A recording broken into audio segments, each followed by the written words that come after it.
basi mwana wa Adamu ndiye Bwana wa Sabato.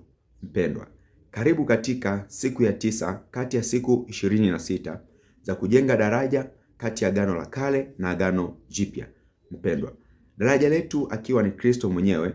Kwa nini? Kwa ajili ya kazi zake, mifano, mafundisho, maisha yote ya Kristo aliyoyaishi, ishara na ajabu zote alizozifanya Kristo. Tunazitumia hizo kujenga daraja letu. Na siku ya leo nataka tukaangalie kwa habari ya ibada, hasa swala la Sabato. Mpendwa katika Bwana, siku ya Sabato katika Agano la Kale ilikuwa vipi? Katika Agano Jipya iko vipi? Mpendwa, ikiwa ni siku ya 9 na kitabu chetu cha siku ya leo ni kitabu cha Marko, ile sura ya 2 na ule mstari kuanzia wa 23 mpaka wa 28. Kwanza kabisa tujue Sabato ilikuwaje. Katika Agano la Kale kwenye Kutoka 20 ule mstari wa 8 ndipo ambapo ilipewa amri ya Sabato ili watu waweze kuishika na kuitunza siku ya Sabato, ambapo kulikuwa na sheria ya kuto kufanya kazi, kuto kuwasha moto.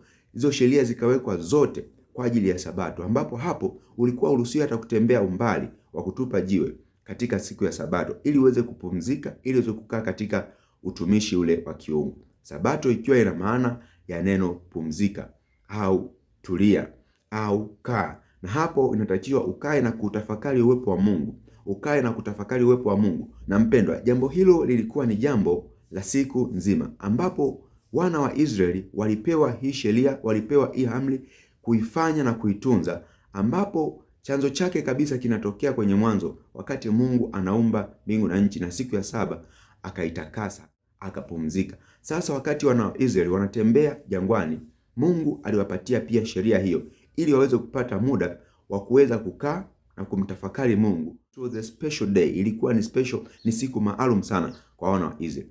Sasa tunataka tukaliangalie jambo hili katika kitabu cha Marko 2 na ule mstari kuanzia wa 23 na kuendelea mpaka 28. Hapa kulikuwa na kesi moja ambapo Yesu Kristo alikuwa na wanafunzi wake. Wala wanafunzi wake wakawa wakivunja mashuke ya ngano, na hili jambo na hii siku ilikuwa ni siku ya Sabato. Ndipo ikabidi Mafarisayo wamwendee Yesu kwa sababu Yesu, hawa ni wanafunzi wake. Kwa nini wanafanya jambo hili? Wakataka kwenda kumuuliza Yesu juu ya jambo hili.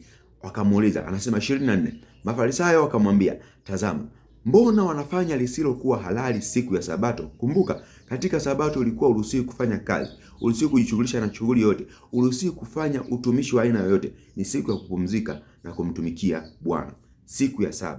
Hao Mafarisayo wanamuuliza sasa Yesu, mbona hawa wanafunzi wako wanafanya lisilokuwa halali siku ya Sabato? Kisheria na kikanuni haikuwa ni halali kufanya jambo hilo kwa namna ambavyo walikuwa wamelipokea. Sasa 25, Yesu anawajibu akawaambia, hamkusoma popote alivyofanya Daudi alipokuwa ana haja na kuona njaa yeye na wenziwe? Hapa Yesu anaanza kutujengea msingi. Kumbuka, ni maneno ya msingi sana. Kila neno ambalo limeandikwa kwenye Biblia lenye pumzi ya Mungu lafaa kwa mafundisho.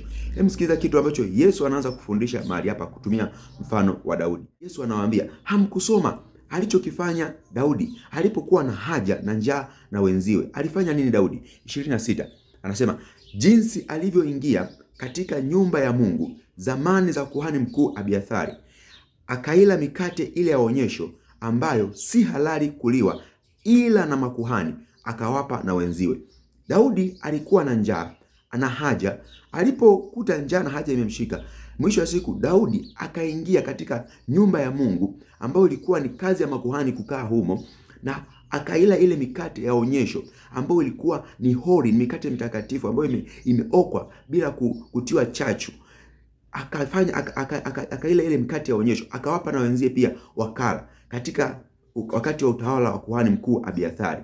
Hilo lilikuwa ni mistake, lilikuwa ni kosa ambayo ilikuwa ni makosa kula mikate ile ya onyesho, ni ya makuhani tu, lakini Daudi akala. Sasa katika sheria Daudi alikuwa amevunja sheria ya kikuhani na ya kiutumishi katika hema. Ilikuwa ni dhambi na kufa. Tunakumbuka jambo hili lililotokea kina Abiu na Nadabu, wana wa Haruni, walipochanganya tu moto wa kigeni walikufa, walipoingiza new matter, mfumo mpya, walikufa.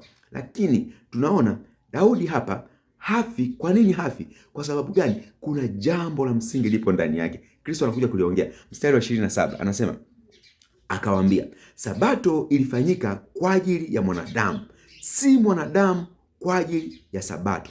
Unasikia neno hili mtumishi? Anasema kwamba Sabato ilifanyika kwa ajili ya mwanadamu, wala si mwanadamu kwa ajili ya Sabato.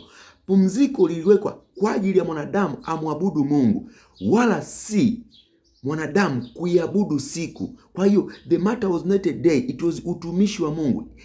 Kusudi sio siku, kusudi ni kumtumikia Mungu. Kwa hivyo walipewa amri wana wa Israeli kutunza siku ili kumtumikia Mungu. Ndio maana walikuwa hawana muda wa kumtumikia Mungu, ikabidi awawekee sheria.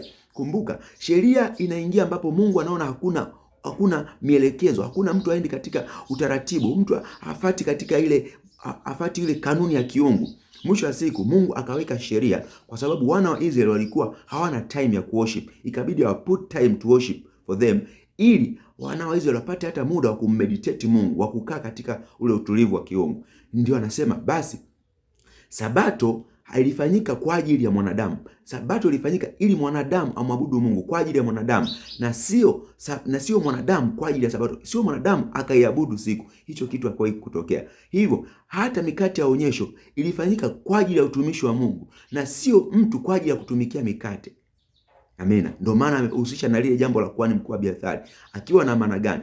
Daudi alikuwa anafanya utumishi kwa law pale haikuweza. Kanuni ya kikuhani haikuweza. Alikuwa na serve God, anawatumikia Mungu. Kwa sababu kumbuka hapa Daudi anakimbizwa na Sauli huko. Anakimbizwa na Sauli na Mungu amemtia Daudi mafuta. Kwa hiyo Daudi ana kibali cha kiungu chote. Kwa kuwa na kibali cha kiungu, ana allowance, ana kibali, ana uweza wa kufanya chochote kile ambacho kinampendeza Mungu na kikawa sawa mbele za Mungu. Mpendwa, na jambo hili ndio maana Kristo huku chini anakuja anasema hivi, basi kwa kuwa hawa watu wamenifuata mimi, kwa kuwa mimi ninatumika, kwa kuwa mimi ni mtumishi, anasema basi mstari wa 28, basi mwana wa Adamu ndiye Bwana wa Sabato pia, at the same, kakuwa anafanya utumishi wa kiungu. Mpendwa katika Bwana, nataka nikwambie jambo hili lilivyokuwa. Paulo wakati yuko mbele ya Mfalme Agripa akitaka kumsikia Paulo, kwa nini ameshtakiwa? Kwa nini yuko hapa? Kwa nini Paulo amefikishwa mahali hapa? Paulo alimjibu Mfalme Agripa katika kile kitabu cha Matendo 26 kuanzia ule mstari wa 6 na wa 7. Paulo anamjibu Mfalme Agripa, anasema mstari wa 6, na sasa ninasimama hapa nihukumiwe kwa ajili ya tumaini la ahadi baba zetu waliopewa na Mungu. Paulo anamwambia Mfalme Agripa baada ya kumuuliza, mbona unashtakiwa na Waebrania wenzako? Mbona unashtakiwa na Waisraeli wenzako ambao mko katika jamii moja? Kwani kuna nini ambacho kipo katikati? Paulo anaanza kujibu, anasema hivi, ninasimama mbele yako Mfalme Agripa, nashtakiwa kwa ajili ya tumaini la ahadi ambazo walipewa baba zetu. It's not Sabbath, katika ile siku kuitukuza ile siku haikuwa katika lile kusudi. Kulikuwa na wish more, kulikuwa na kusudi zaidi mbele. Kulikuwa na kusudi zaidi mbele ambalo lilikuwepo, ambalo Mungu alikuwa amewaahidia Israeli. Anasema mstari wa 7, ambayo kabila zetu 12 wanatarajia kuifikia, wakimwabudu Mungu kwa bidii mchana na usiku, nami nashtakiwa na Wayahudi kwa ajili ya tumaini hilo. Mfalme mpendwa katika Bwana, tazama, kumbe tumaini la ahadi la Mungu ni kwa wanadamu kumwabudu Mungu mchana na usiku, kwa bidii mchana na usiku. Katika nini? Katika swala la imani, kitendo cha kumreceive Christ ndani yako, kitendo cha kumpokea Yesu Kristo maishani mwako. Umeruhusu Mungu akae, mfumo wa kiungu ukae ndani yako wewe mchana na usiku, mchana na usiku. Maana yake nini? Maana yake unafanya ibada kila wakati, unamtumaini Mungu kila wakati, wala hautatumaini siku, wala hautatumaini masaa, wala hautatumainia jambo lolote, bali Mungu atakuwa kwako kila wakati. Kila tendo, kila jambo unalolifanya ni ibada mbele za Mungu. Ndilo tumaini ambalo lilikuwepo, kuitunza Sabato, kupumzika daima, kupumzika mchana na usiku katika Mungu.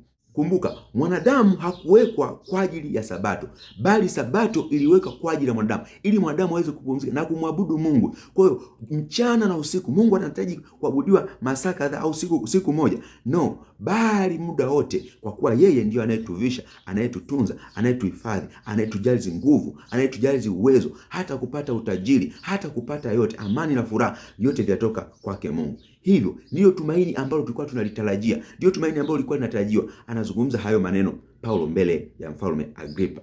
Mpendwa katika Bwana, katika fundisho hili Kristo Yesu anatufundisha nini?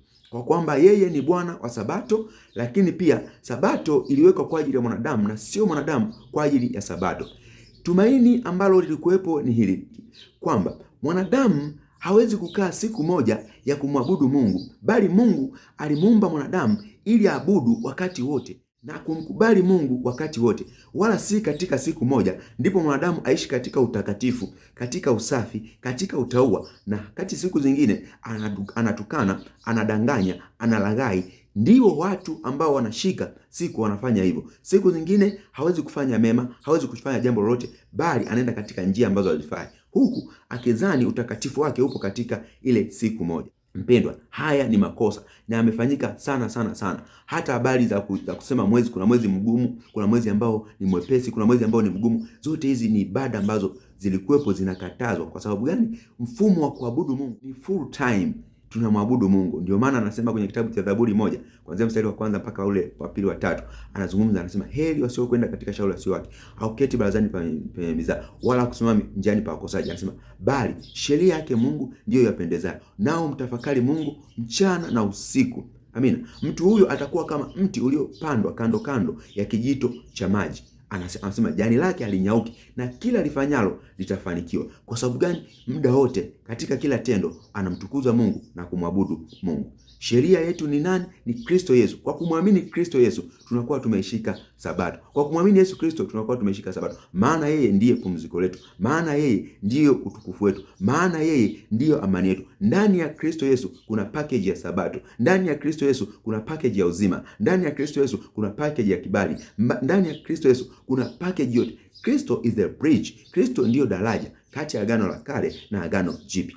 Mpendwa katika Bwana, natumaini somo hili limekuwa ni la baraka kwako, na kama limekuwa ni la baraka kwako, usisahau kusubscribe, kulike, comment na kushare na watu wengine, ili uweze kupata video zetu tunapokuwa tunazi-upload mara kwa mara.